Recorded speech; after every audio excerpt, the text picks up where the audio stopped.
कि लहरों से डरकर नौका पार नहीं होती और कोशिश करने वालों की कभी हार नहीं होती। ठीक है साथियों, देखो मेहनत आप कर रहे हो तो आपकी जो जीत है वो निश्चित है। हम हार कब जाते हैं? जब हमें आलस आता है, हम किसी भी चीज़ को पूरा नहीं कर पाते।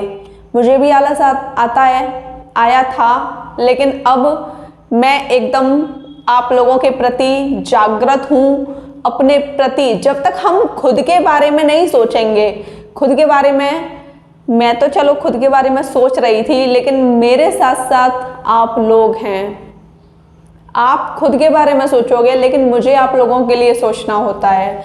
तो ऐसा नहीं है कि मैं सिर्फ अपने बारे में ही सोच रही हूँ, मुझे उन लोगों के बारे में भी सोचना होता है जो मुझसे जुड़े हैं, जो मेरा परिवार है।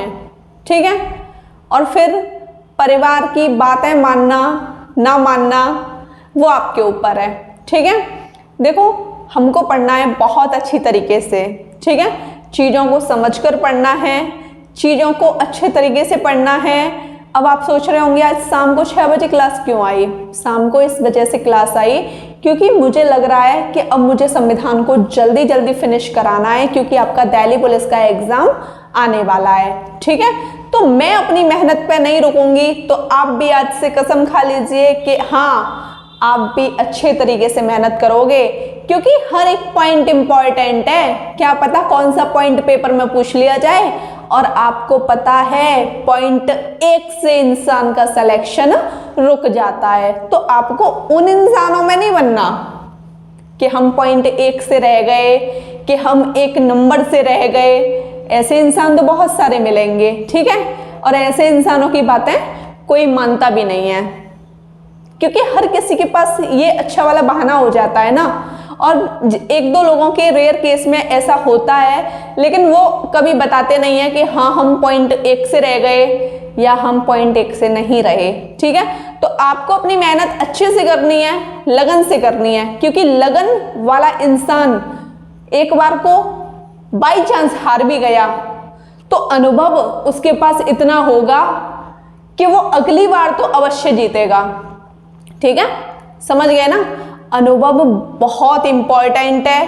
अनुभव होगा तो सिलेक्शन होगा। ठीक है, और आप इस अनुभव को फील कीजिए।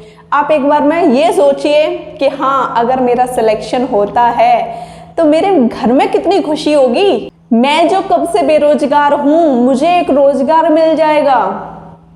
तो ये जो फीलिंग है, आप इसको हमेशा बरकरार रखें। ठीक है, आप कभी भी डिमोटिवेट ना हो कि नहीं पढ़ रहे, मन नहीं लग रहा। ऐसे तो बहुत सारे लोग हैं जिनका मन नहीं लगता, वो पढ़ते भी नहीं हैं, लेकिन आपको तो मन लगाना है। किसके लिए? अपने लिए, फैमिली के लिए, है ना? क्योंकि आप भी कहीं ना कहीं हमसे बहुत अच्छी तरीके से अटैच हैं, तो हमारे लिए भी मन लगाइए पढ़ने में। चलिए क्लास को स्टार्ट करती हूँ। जैसा कि आज सुबह क्लास में मैंने आपको संघ एवं उसका राज्य क्षेत्र बताया था, अनुच्छेद 1 से लेकर 4 तक संघ एवं उसका राज्य क्षेत्र है। अनुच्छेद समझ गए? अब बात कर लेते हैं कौन सा भाग है। तो भाग 1 है। ठीक है, कौन सा भाग है? भाग 1 है। मैंने आपको अनुच्छेद 1 बताया था। अनुच्छेद 1 में भारत अर्थात इंडिया राज्यों का संघ होगा। जैसा कि आप देख रहे हैं, भारत के क्षेत्र मैंने लिख दिया है।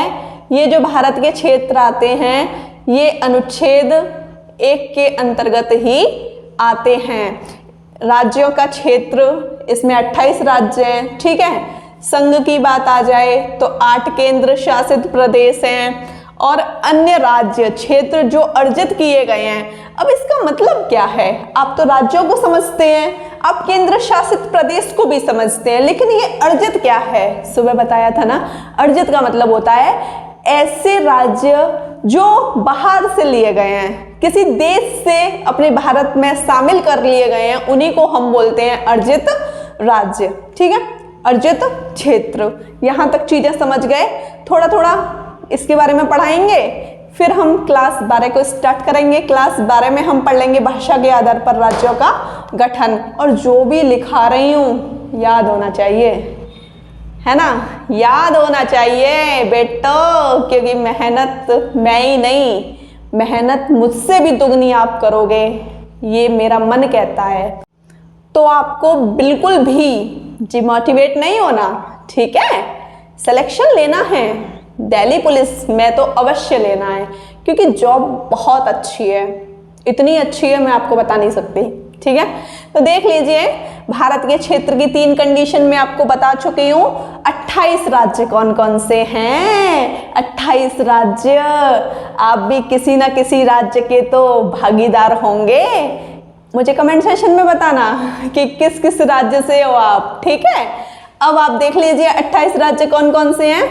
आंध्र प्रदेश, अरुणाचल प्रदेश, असम, बिहार, छत्तीसगढ़, गोवा, गुजरात, हरियाणा, हिमाचल प्रदेश, उत्तर प्रदेश, मेरा उत्तर प्रदेश, है ना, मैं तो उत्तर प्रदेश की हूँ, मैंने बता दिया है, आप भी मुझे बताना, ठीक है।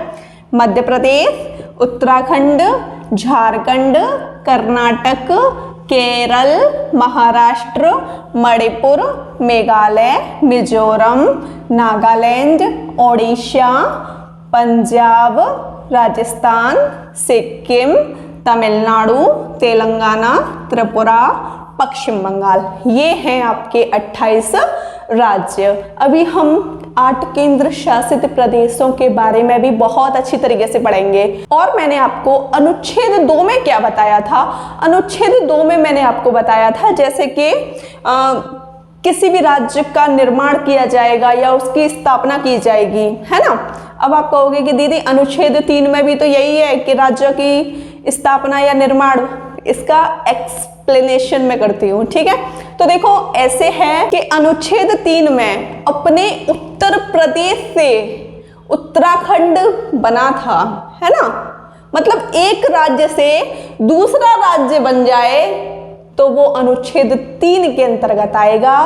और किसी भी राज्य की सीमा को छोटा करना है, बड़ा करना है, वो भी अनुच्छेद 3 के अंतर्गत आएगा। और बात कर लेते हैं अगर उस राज्य का नाम चेंज करना है तो भी वो अनुच्छेद 3 के अंतर्गत आएगा। अब आप एक चीज समझना, अनुच्छेद 2 क्या है? अनुच्छेद 2 ये है कि जैसे कि मैंने एग्जाम्पल बताया था, रियासत थी, कौन थी, कौन सा राज्य था जो रियासत था? सिक्किम था ना। तो उसको हमने अलग रियासत से राज्य में चेंज किया था, पहले उसको सह राज्य बनाया था, फिर उसके बाद वो बन गया पूर्ण राज्य, ठीक है, समझ गए ना। और राज्य में से ही राज्य की स्थापना की जाए तो वो अनुच्छेद 3 के अंतर्गत कंडीशन आ जाएगी, ठीक है। अनुच्छेद 4 कहता है 1, 2, 3 में अगर कोई भी काम किया गया है तो उसमें संविधान संशोधन नहीं किया जाएगा। उसमें क्या किया जाएगा?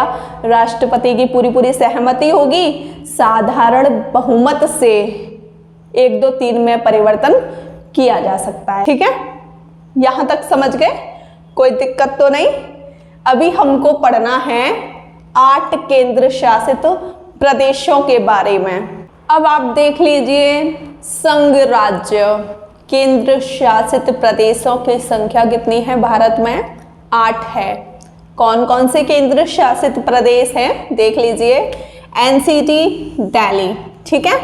एनसीटी की फुल फॉर्म है नेशनल कैपिटल टेरिटरी। क्या है? नेशनल कैपिटल टेरिटरी, ठीक। यहां तक समझ गए। दूसरा पुडुचेरी, तीसरा जम्मू कश्मीर, चौथा लद्दाख, पांचवा अंडमान निकोबार, छठवा है दादर एवं नागर हवेली एवं दमन दीव, ठीक है। सातवां है लक्षद्वीप, आठवां है सातवां चंडीगढ़, आठवां लक्षद्वीप। देखो दिल्ली में, पुडुचेरी में और आपके जम्मू कश्मीर में, इन तीनों संघ राज्यों में क्या है? विधानसभा। क्या है? विधानसभा है। बाकी सब में जैसा कि आप देख रहे हो 1, 2, 3, 4, 5, इनमें विधानसभा नहीं है, ठीक है, समझ गए।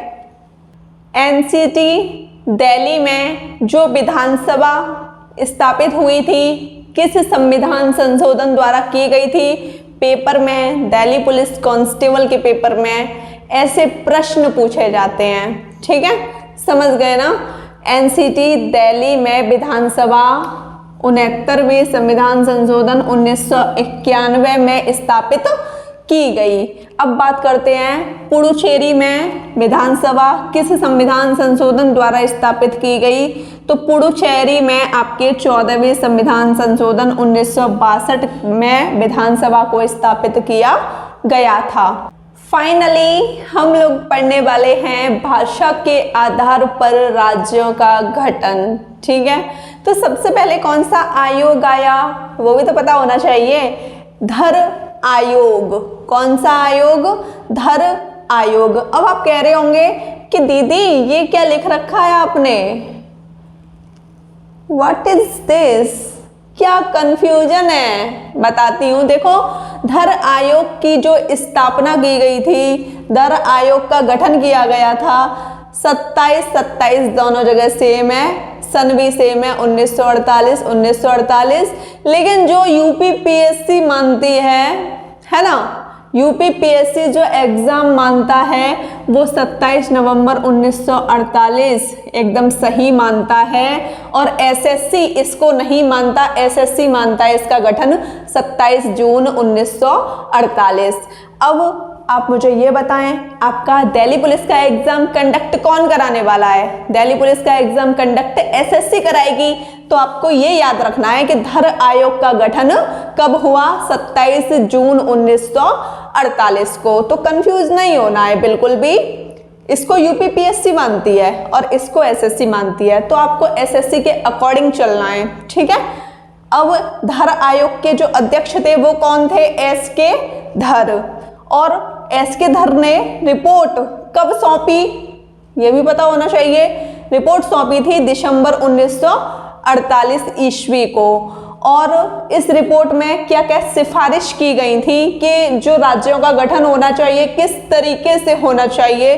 तो देख लीजिए, राज्यों का गठन भाषा के आधार पर नहीं होना चाहिए। इस आयोग में बोला गया कि राज्यों का जो गठन होगा वो भाषा के आधार पर नहीं होगा, है ना। मतलब अपनी अपनी सिफारिशें की थी इन लोगों ने, भौगोलिक क्षेत्र के आधार पर हो। इन्होंने बोला कि हाँ, भौगोलिक क्षेत्र के आधार पर कर दीजिए, वित्तीय स्थिति के आधार पर कर दीजिए, फाइनेंशियल कंडीशन के आधार पर। तो ये रिपोर्ट ये है, इसको आप थोड़ा याद रखना, ठीक है, इम्पॉर्टेंट है। फिर इस आयोग के बाद एक और समिति बनाई गई, वो थी जेवीपी समिति। जेवीपी की पहले फुल फॉर्म देख लीजिए, जे से जवाहरलाल नेहरू, वी से वल्लभ भाई पटेल, पी से पट्टाभी सीतारमैया, ठीक है। जेवीपी समिति कब आई, इसका गठन कब किया गया? 1948, आप याद रख लेना, ठीक है। यहाँ से यहाँ तक जो समितियाँ बन रही हैं वो 1948 तक ही हैं, ठीक है। अब आप देख लीजिए, इस समिति ने रिपोर्ट कब भेजी? 1 अप्रैल 1949 को। अब इस समिति ने भी क्या क्या सिफारिश की थी कि भाषा के आधार पर हमको राज्य नहीं चाहिए, ठीक है। जो इस वाली कंडीशन थी ना, वही इस वाली कंडीशन में था कि भाषा के आधार पर हमको राज्य नहीं चाहिए, भौगोलिक क्षेत्र के आधार पर हम राज्य बनाएंगे। क्या लिख दिया? भौगोलिक क्षेत्र के आधार पर मांग कर रहे थे ये भी, ठीक है। और बोल रहे थे वित्तीय स्थिति के आधार पर, वित्तीय स्थिति के आधार पर, ठीक है। तो दोनों की जो सिफारिशें हैं वो एकदम सेम है, बस थोड़ा इसको याद रखना जेवीपी की फुल फॉर्म क्या है, और यहाँ आप इसको याद रख लेना धर आयोग के अध्यक्ष कौन है, इसकी स्थापना कब की गई, और ये तो फिर बाद में आपका सेम है ही, है ना। रिपोर्ट वगैरह का आपको ज़्यादा याद नहीं रखना, ठीक है, बस थोड़ा थोड़ा दिमाग में रख लेना।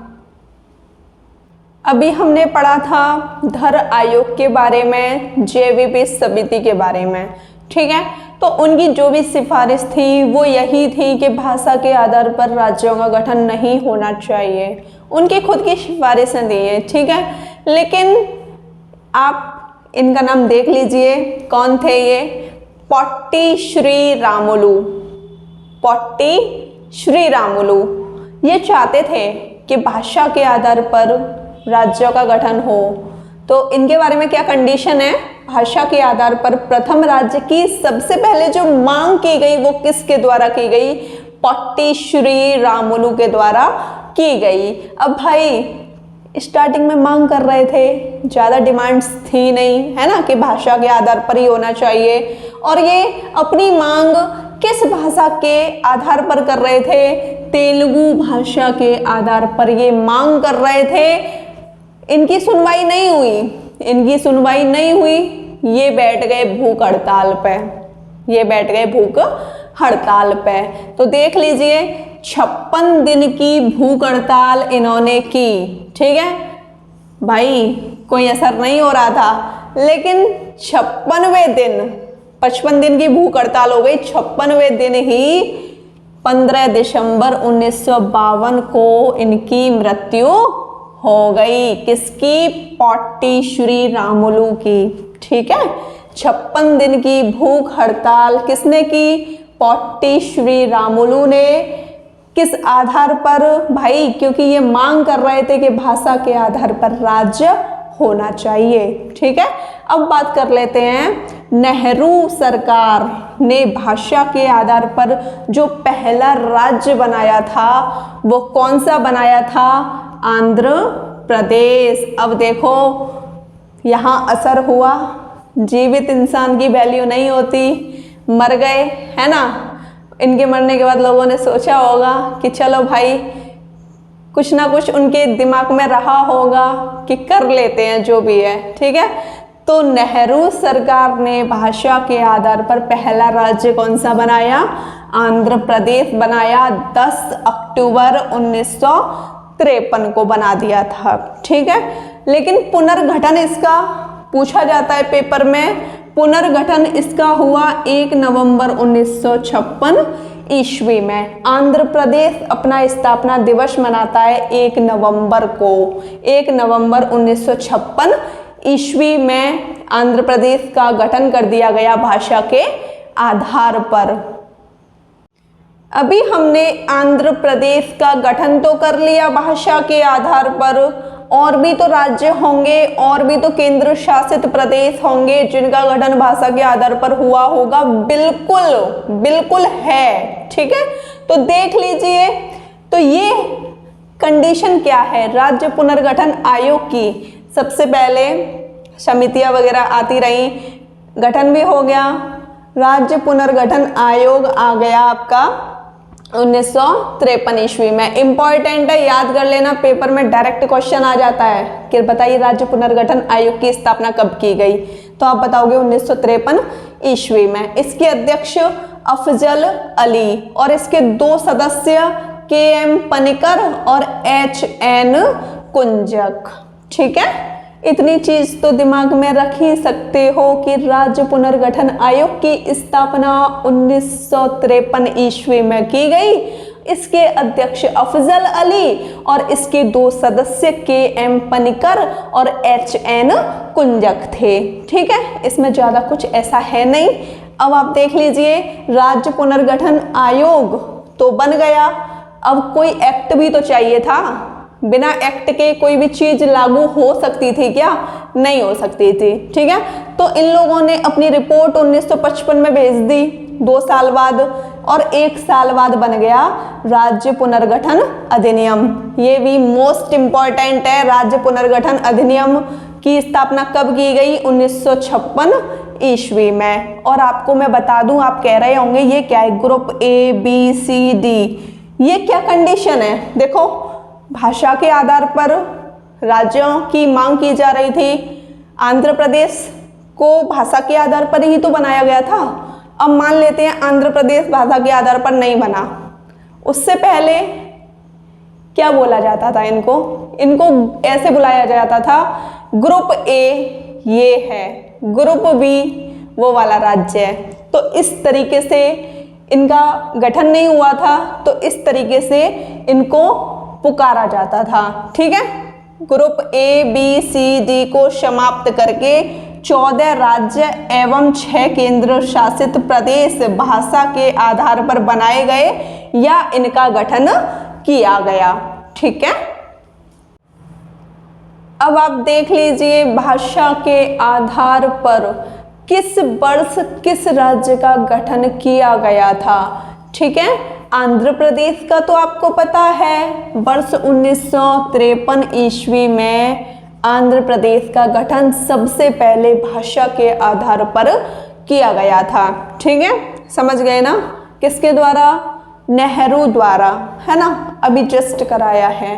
अब आप देख लीजिए महाराष्ट्र और गुजरात, इनका गठन कब किया गया? 1960 ईस्वी को। ठीक है, महाराष्ट्र और गुजरात का गठन भाषा के आधार पर 1960 ईस्वी को किया गया था। अब बात कर लेते हैं कि नागालैंड का गठन कब किया गया भाषा के आधार पर? तो 1963 ईस्वी में। देखो यहाँ पर आंध्र प्रदेश का 1953 में, महाराष्ट्र और गुजरात का 1960 में, नागालैंड का 3 साल बाद करा दिया गया 1963 में, फिर 3 साल बाद हरियाणा और पंजाब का गठन करा दिया गया 1966 ईस्वी में। अब बात कर लेते हैं कि हिमाचल प्रदेश का गठन कब कराया गया? 1971 ईस्वी में करा लिया गया था हिमाचल प्रदेश का गठन। ठीक है, अब बात करते हैं मेघालय, मणिपुर और त्रिपुरा, इनका गठन कब कराया गया? तो इनका गठन कराया गया था 1972 ईस्वी में। ठीक है, मेघालय, त्रिपुरा, मणिपुर का गठन 1972 ईस्वी में कराया गया था। हिमाचल प्रदेश का गठन किया गया था उसके 1 साल बाद ही करा लिया गया था। सिक्किम का गठन 1975 ईस्वी में। इसको मत भूल जाना क्योंकि इसको तो हमने बहुत ही अच्छी तरीके से पढ़ा है। ठीक है, समझ गए ना भाई? रियासत थी, पहले शहर राज्य का दर्जा दिलाया, फिर उसके बाद पूर्ण राज्य का दर्जा दिलाया था हमने इसको। ठीक है, अब बात कर लेते हैं अरुणाचल प्रदेश, मिजोरम और गोवा, इन तीनों राज्यों को भाषा के आधार पर दर्जा कब दिया गया? तो ये 1987 ईस्वी में इन तीनों राज्यों को भाषा के आधार पर दर्जा दिया गया। अब आप पढ़ लीजिए कि जो राज्य हैं उनमें से राज्यों का गठन कैसे किया गया, कैसे कराया गया, किस वर्ष कराया गया, है ना, ये पढ़ना भी तो जरूरी है। तो देखो 2000 ईस्वी में, 1 नवंबर 2000 ईस्वी में छत्तीसगढ़ का गठन कराया गया था। कब कराया गया? 1 नवंबर 2000 ईस्वी में। ये छत्तीसगढ़ राज्य किस राज्य से बना था, किस राज्य से अलग हुआ था? तो ये मध्य प्रदेश से अलग हुआ था। ठीक है, किस अनुच्छेद में इस कंडीशन को रखा जाएगा? आप मुझे कमेंट सेशन में अवश्य बताइएगा, है ना, क्योंकि आप कंफ्यूज नहीं होंगे इस तरीके से। 9 नवंबर 2000 ईस्वी में उत्तराखंड का गठन करा लिया गया था। 15 नवंबर 2000 ईस्वी में झारखंड का गठन करा लिया गया था। ठीक है, जम्मू कश्मीर, लद्दाख ये केंद्र शासित प्रदेश बन गए थे, इनको केंद्र शासित प्रदेश का दर्जा दिया गया। कब दिया गया? 31 अक्टूबर 2019 ईस्वी में। तेलंगाना राज्य का गठन किस राज्य से हुआ? आंध्र प्रदेश से हुआ था। जैसे उत्तराखंड का गठन किस राज्य से हुआ था भाई? यूपी से ही तो उत्तराखंड अलग हुआ, उसी प्रकार आंध्र प्रदेश से तेलंगाना का अलगाव हुआ। कब हुआ? 2 जून 2014 ईस्वी को। ये पूरा सेशन मोस्ट इम्पॉर्टेंट है। ये इससे पहले ये पूरा भाषा के आधार पर राज्यों का गठन, पूरा सेशन आपका मोस्ट इम्पॉर्टेंट है। तो मैं आपसे यही कहूँगी कि इसकी सन को आप याद करने की कोशिश करना, चाहे ट्रिक के माध्यम से याद करो, कैसे भी याद करो, लेकिन याद कर लेना, पेपर में प्रश्न पूछा जाता है। साथियों, आज की क्लास में मैंने आपको भाषा के आधार पर राज्यों का पूरा गठन बहुत अच्छी तरीके से पढ़ाया है। कौन सी समिति कब आई, कौन सी रिपोर्ट कब सौंपी गई, किस रिपोर्ट में क्या सिफारिश की गई। ठीक है, तो आपको भी इसी तरीके से पढ़ना है। आपको वीडियो कैसी लगी मुझे कमेंट सेक्शन में अवश्य बताइएगा। वीडियो अच्छी लगी हो तो चैनल को सब्सक्राइब कीजिएगा, लाइक कीजिएगा, शेयर कीजिएगा। जय हिंद साथियों।